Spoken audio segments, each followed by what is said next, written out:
Achiel kachiel nyaka od bura mar Senate kama komiti mar weche teko bago romo kod jokanyo mag EPRA kod pipeline ewi nengo mar mauta.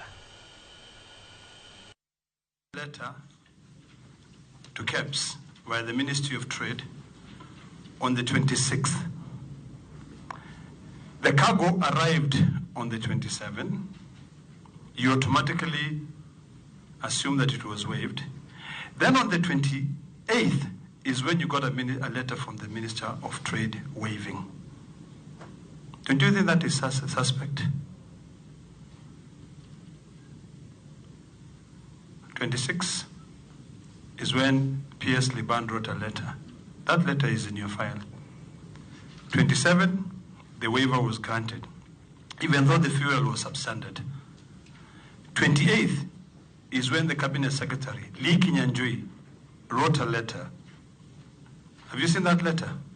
This is the letter that you're referring to.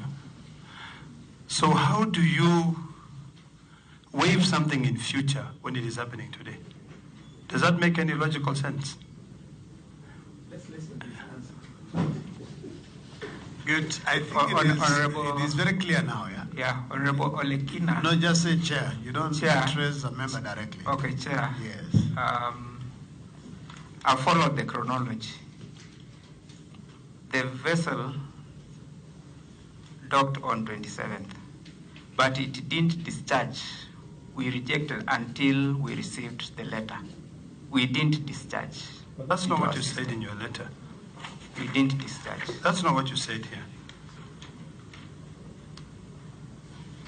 You indicated there that, however, in the last 5 years, there has been 2 incidences. And you wrote on the 27th of March.